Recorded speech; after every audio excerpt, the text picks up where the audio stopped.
Welcome to We Are the People with Tracy Marks and Jorge Estamba, who ask you to know what's happening with your student loan.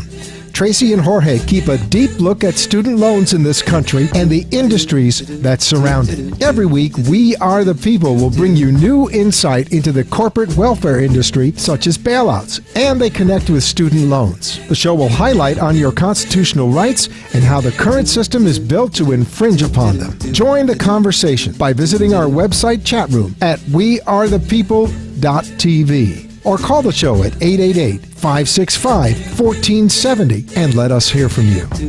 And now, let's tune in to Tracy and Jorge for this week's discussion. Hello and welcome to We Are the People, Students for Liberty. If you're joining us for the first time, thank you for listening. And if you've been here before, you know that what we're all about is we talk about student loans, government welfare, corporate welfare, and the industries that surround them.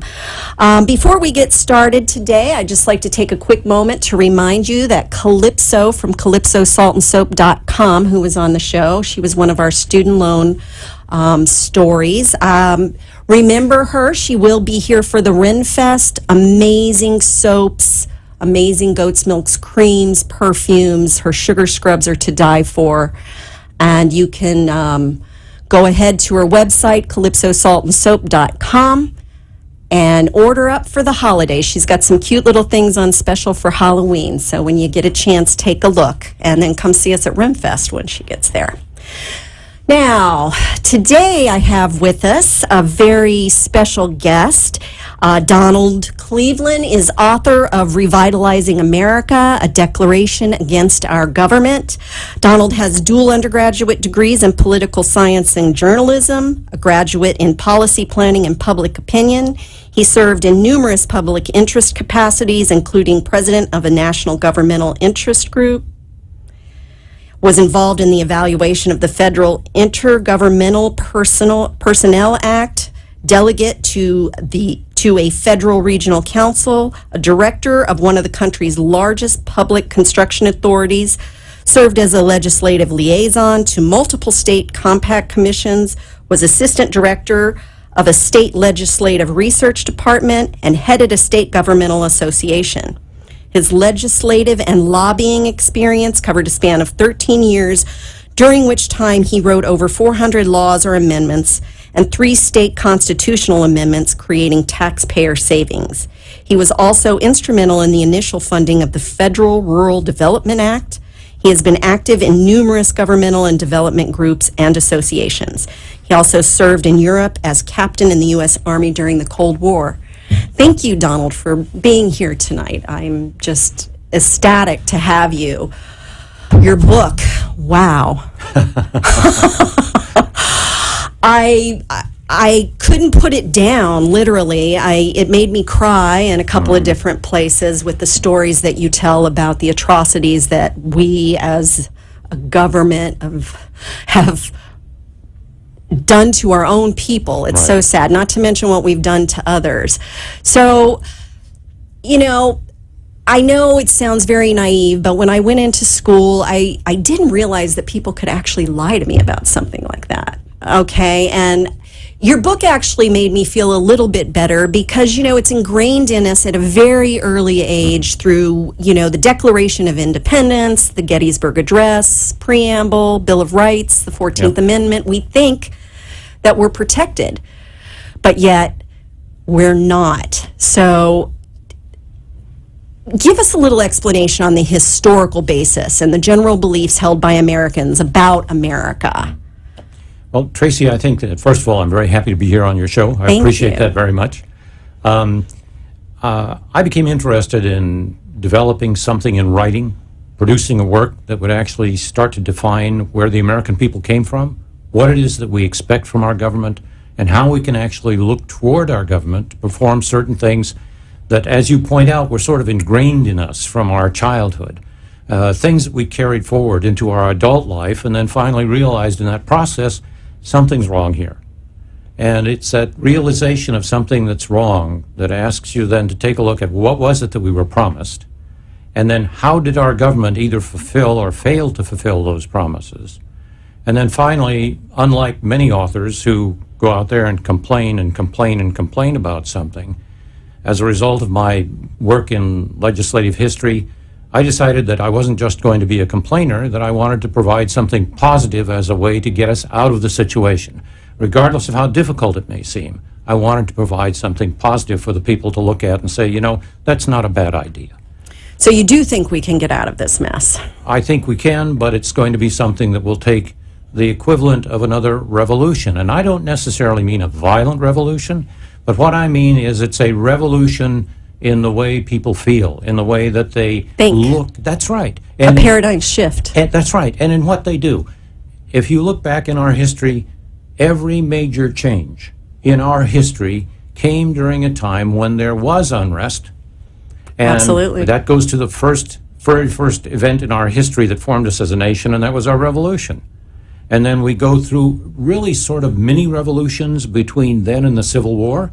But then the Civil War was a dramatic upheaval and revolution in our society. And then the next revolution came when the Civil Rights Movement started. And there was a lot of violence revolved There around was that. violence, but unfortunately, when you look at it, it wasn't violence from the side that wanted change. It was violence from the side that Didn't not want change. change. They wanted to preserve, as in the case of the Civil War, they wanted to preserve slavery. And in the case of the Civil Rights Movement, they didn't want to have the blacks or the Africans or the Mexicans, the people who were underclass in their mind, have the right to vote, have the right to be equal to the whites in society. And they obviously still have a problem with that. Many do.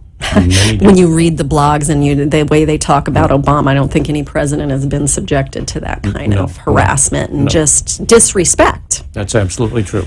And so when I went through this whole process mentally, and it was after my wife and I suffered a series of events that called us to really make a judgment, ask the question, what's this society doing? What's this government doing? Why didn't this happen the right way? Why was there fraud in this case? Why didn't the court system work? Why didn't this work? And I think that it was because, in part, I have to say this, I was gullible, right? I was gullible. We are gullible in the beginning. Yeah. And especially if you believe in it. I mean, people quote the Declaration and the Constitution. They quote this stuff all the time. But then now, as you say, it's not really law, is it? No, it isn't. And let me just take us through this brief, Yes, please brief do. thing. When you really look at it, I mean, this is something that we tell at home, but my oldest son used to sit on the pot when he came home from school, and he would sit on the pot singing the Star-Spangled Banner or reciting the Pledge of Allegiance, right? That's how deeply ingrained it is in our society. And when you look at it, I see that there are really about 5 myths that are promises that every person in the United States basically holds to. And those are really the Declaration of Independence, as you pointed out. It's Lincoln's Gettysburg Address. It's the preamble to the Constitution. It's the Bill of Rights and the first 10 amendments and the 14th Amendment, and then the Pledge of Allegiance. And that works out basically this way. When you look at the Declaration of Independence, it says that all men, first of all, excuse me, Tracy, that you're No not a man. problem. I get that that's meant for both of us. You get that it's meant for both of us. Well, but that tells you how ancient it was when the Declaration of Independence was written, that women didn't have the right to vote. Only landowners could vote back then, too. That's correct. So we didn't have the women, we only had the landowners. We didn't actually, and slaves were counted as 3/5 of a person. I know, that's horrible. Right. Then, and we actually accepted that. But in that promise, in the time that promise was drawn, there were a couple of things going on. They did promise to give us certain unalienable rights, and included in those rights are life, liberty, and the pursuit of happiness. Now, who wouldn't hold that out as something to accept? Yeah, that's where you think, oh, this is my country. They're not going to hurt me. They're trying to protect me. That's right. And that's ingrained from the time you're in kindergarten. Not so much nowadays, but back when I was going to school. Well, it still is. It still is.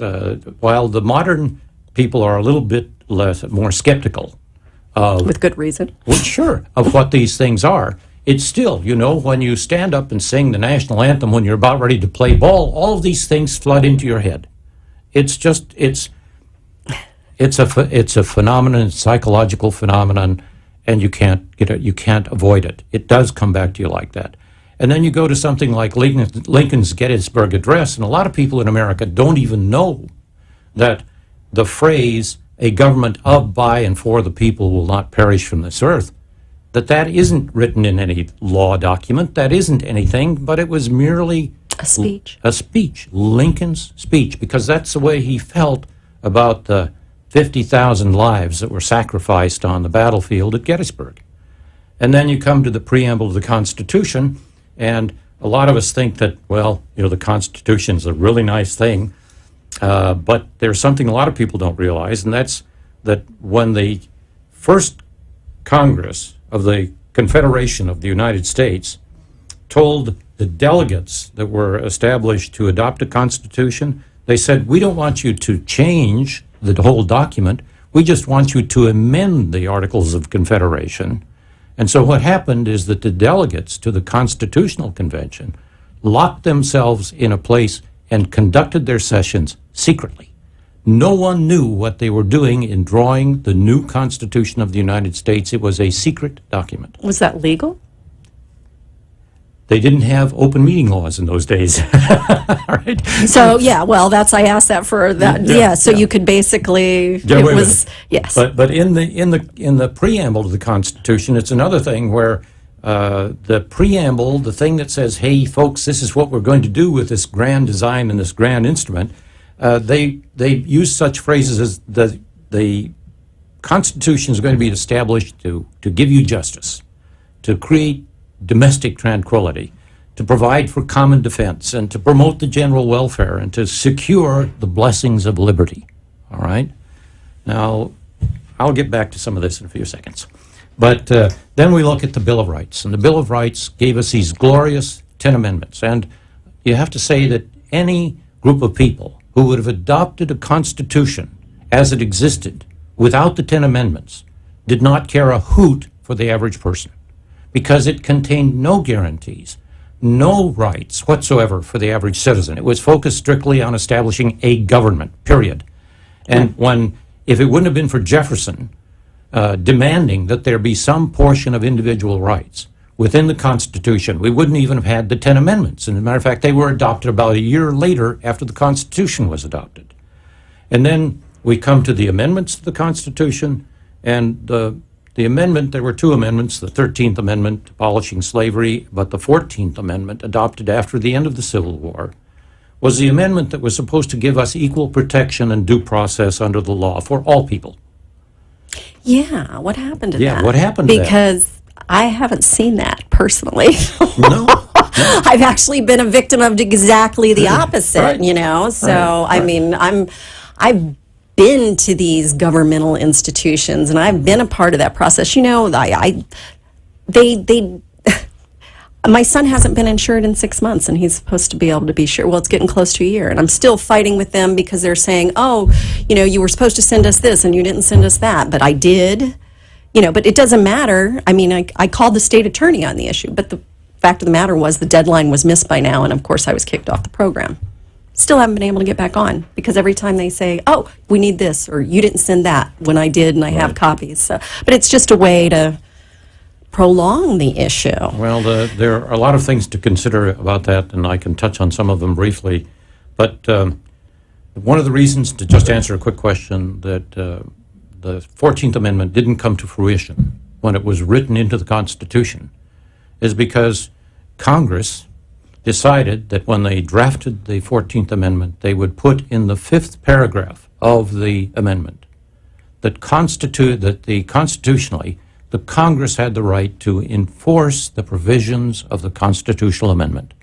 Now that's why you didn't have the Civil Liberties Acts passed, which really were directly part of the rights given in the 14th Amendment, until 100 years after the 14th Amendment was passed, because Congress had the right to enforce the provisions of the 14th Amendment. What a joke.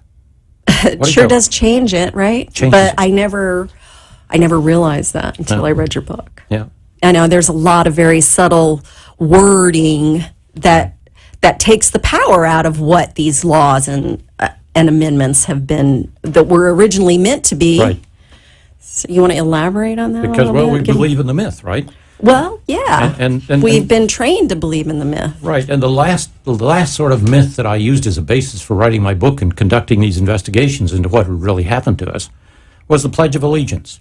Now, there are a lot of things in the Pledge of Allegiance that I can sort of be affronted by, but the one that I am the most affronted by is the fact that it says we are one nation, and we are not one nation.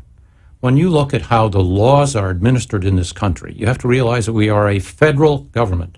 A federal government means that certain powers are given to a central portion of the government, and as the 10th Amendment of the Constitution says, other parts of the government are reserved to the states. And as a result of that, when you look at business type of regulation or business laws, you find that instead of having one nation, we have 50 different nations. Homestead laws as well. Absolutely. And one of them that really takes the cake is when you look at how a government can take away a person's property if they don't pay their taxes. In some states, the property can't be taken away until 7 years have passed after not paying your taxes on your property. In other states, only 90 days. So if we go back to the words of due process and equal protection, how do the people... How does that... Yeah, it doesn't happen. But people are so afraid of big government. When you start talking about centralizing these certain laws, you know, they freak out. But I don't think it's so much, you need the people to work. What you don't need is to give them more power.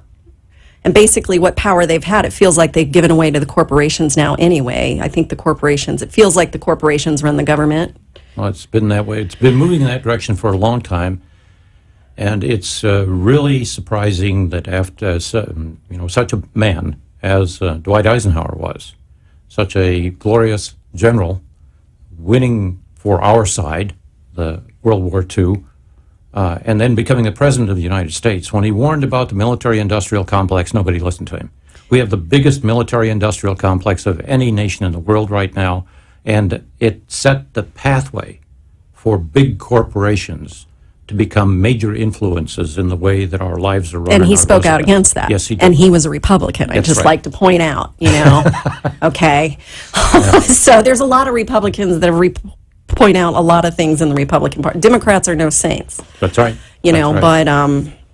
So unalienable rights. I always read it as inalienable rights. Is there a difference? No, not really. Okay. It was a art of the language at the time. At the time, yes. Yeah. It was much more poetic.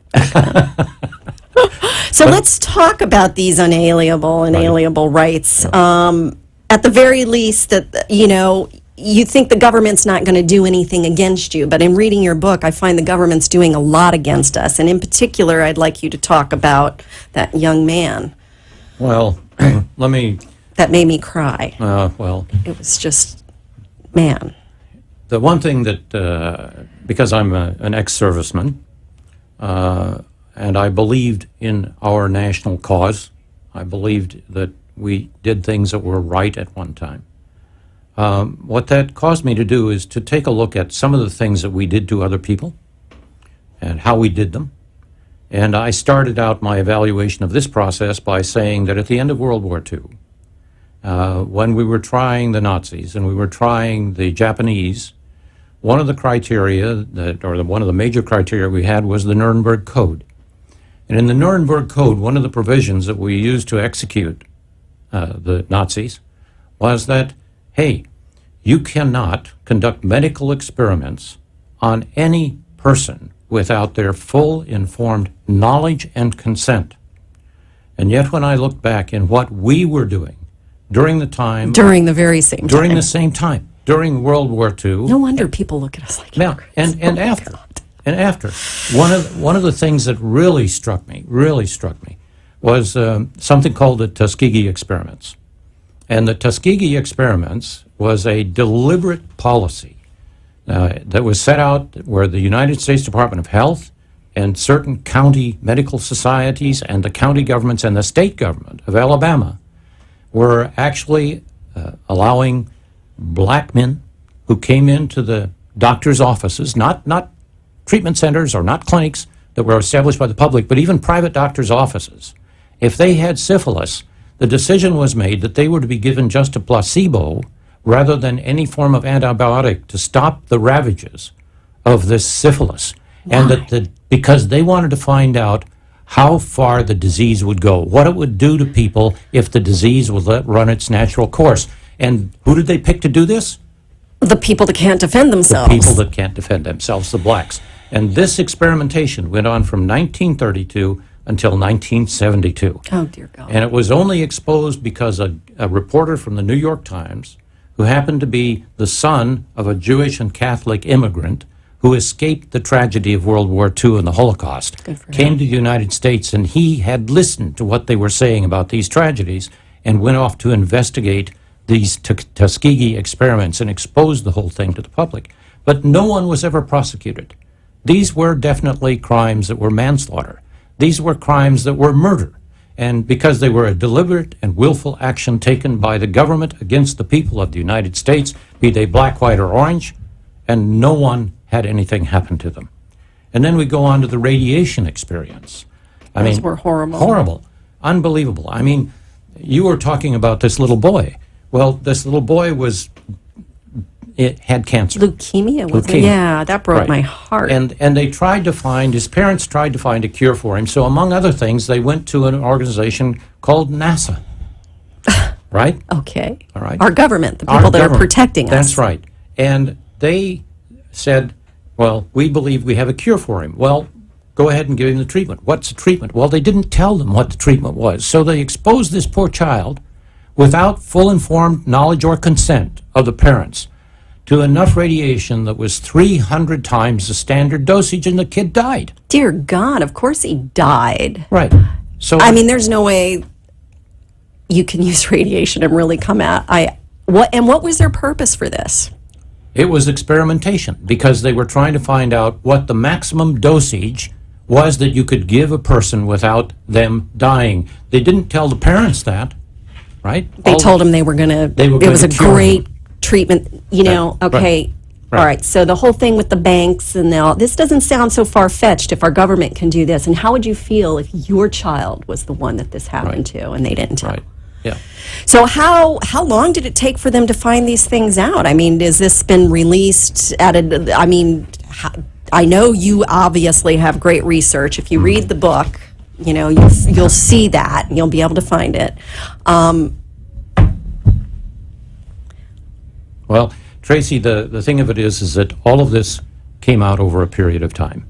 It was like the New York Times reporter who dug out the problems in relation to the Tuskegee experiment. And they dribble drabble and then you never put it all together. And then people suddenly decide, hey, this is connected to this is connected to that, and we're going to put it together. And it's the radiation experiments go on beyond that. There was a private contractor, Bechtel, working for the United States government at the Hanford nuclear site. And what they did was they released radioactive iodine onto the population in the area of the Hanford nuclear site. It covered at least 20 or 30 miles in radius. They released radioactive iodine on the population. And it went Knowingly. Knowingly. Why? Because they wanted to find out what the effect of radiation was on the people. And how far it would spread. And Right. if right, it got worse or right, better, was it, right. oh, They Lord. didn't tell anyone. These were secret experiments. And then there was also with the military, the nose sprays for the Yes. children in the military. Yeah, if you were a... Was that radiation? Yes, it was a radioactive mist without the permission or the knowledge of the parents. When they took their children into a military Now I'm dispensary. scared. Yeah, right. I wonder how much, because we were military brats, Yeah. Well, Yeah. Well, they sprayed radioactive mist up the nose of the children. Lovely. And did they die? Some There of them? There weren't. This is where you get into a problem. If you don't want people to know about what you've done to them, what do you do with the papers? You lose them. You lose them and you shred them. Well, yeah, because you know what? They still can't find my records from me for the military. Yeah, and that's what they did. They shredded the records. They actually shredded all the records so that there could be no evidence of the deviation or the deviant behavior that they had. Unbelievable. I mean, it goes on and on. I could deal with things like that, and I do in my book. Yes, you have to read this book. You know, if you're a history buff, if you're civics, if your kids are in civics, if you are, it's actually written in such a way that a layman can understand it. And then you do have where these things, and you can go find this stuff. You've also got a website that you're putting together, right? They're going to put that website up there. It's revitalizeamericanow.com. Yes, right. It's not finished, but it's a beginning. We want to get into some things. We've got about 4 minutes left, 2 minutes left. Okay. So what else? Here we go. There's so many things. I need you to come back, and I need you to, break this out more. This is like an introductory. In the meantime, y'all should read the book. You've got to get it. I think you said you also on your website, they can get it for... Yes. If you go to the website, revitalizeamericanow.org. .org. Did I say .com? That's I'm all sorry. right. Then you can actually buy the book from the publisher for reduction in price. Instead of $26, you pay $19 for it. And very soon it will be up in e-form as well, which will allow you to purchase it for $3.99. Oh, great. And you said Kindle, though, had a version out, didn't you? No, but you can get it, you can order it through Barnes & Noble, and I think that may be... Yeah, that's where I got it. I actually ordered the paper as opposed to the Kindle, but it's a small publisher, though, so they said, everybody, that's the way it goes now. You order it. So definitely go to the website, save that money, revitalizeamerica.now.org. And, so how do we fix this? Yes, that's the big thing, Tracy. And we're in a state where, fortunately, we can start things in our own state through constitutional amendments. There are about 20-some states in the United States which allow referendums to be held by citizens' requests. And constitutional amendments have been made here in Florida before. And that's where we really need to start, because most of the major changes like the workers' compensation, child labor, and all of that came through state laws that were passed first. And so we need to start by doing something to adopt a human rights constitutional amendment for the people of the state of Florida and keep the ball rolling onto a national level. And we're going to have you back, and we'll get more in depth about that. And even if I have to talk to you on the side, and can't get you here right away, so we're gonna work on that. Is what we're going to do. Thank you for joining us, and we'll see you next week. Have a great evening. Looking for soul food and You have been listening to We Are the People with social advocates Tracy Marks and Jorge Estamba, who every week bring to the light the needs and changes in our current system. Tune in every Monday night at 7 p.m. on wearethepeople.tv and participate in the conversation in the chat room or call 888-565-1470. Tune in next Monday for more information and facts. And Tracy and Jorge remind you to stay aware of your surroundings and challenges at all times.